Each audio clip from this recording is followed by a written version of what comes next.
O espírito da verdade não pode habitar em quem vive na mentira.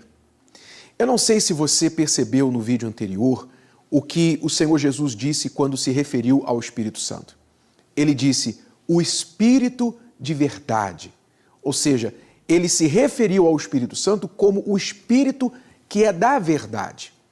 Então, quando uma pessoa busca o Espírito Santo, ela não pode estar vivendo na mentira se quiser recebê-lo. Eu sei que viver hoje num mundo que é basicamente de mentira, um mundo onde o engano prevalece e parece que é impossível viver sem mentir, é algo que foge à imaginação de muita gente. Porém, o Espírito de Deus exige que aquele que quer receber a sua presença também seja da verdade. Parece impossível, mas Deus nada pede a nós que nós não possamos fazer. É isso que Ele espera de nós.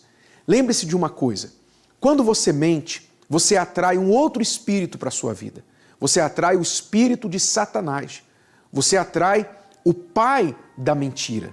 Então, se você quer receber o Espírito Santo, você precisa avaliar a sua vida e eliminar todas as vertentes, todas as raízes de mentira que possam ainda existir em você. Todo tipo de mentira, mentiras grandes, mentiras pequenas, aquelas mentiras, mentiras brancas que dizem por aí, a mentirinha, tudo isso não faz parte do caráter de uma pessoa que é de Deus e que tem o Espírito Santo.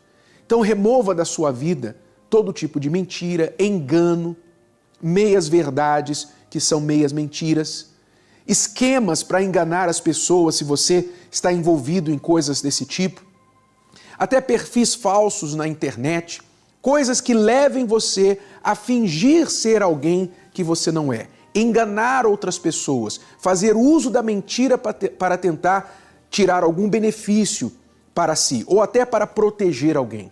Não faça mais uso da mentira na sua vida. Se ainda existe algo dessa natureza, você vai avaliar a si mesmo agora, vai fazer uma oração e vai abandonar todo tipo de mentira e vai buscar o Espírito da verdade. Pedir a Deus que te dê a coragem para, quando for confrontado com uma situação onde você tem de escolher entre mentir e se safar, ou dizer a verdade e talvez sofrer o dano, você tenha coragem para dizer a verdade e confiar em Deus, confiar no Espírito da verdade que Ele vai te justificar. Então, elimine 100% da sua vida todo tipo de mentira. Não aceite nem mentir de brincadeira. Nem quando você estiver em casa e o telefone tocar e você não quiser atender aquela ligação, não diga, diz que eu não estou. Não, seja uma pessoa da verdade. Quem é de Deus, quem é do Espírito Santo, é da verdade.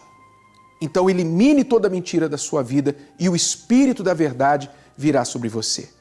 Agora, neste momento, você poderá fazer a sua oração e avaliar a si mesmo. Se houver alguma coisa que você precise confessar, faça isso. E se não houver nada, se a sua consciência não lhe acusa sobre este tema, de qualquer forma, busque o Espírito da verdade, o Espírito Santo, para habitar em você. Faça isso agora.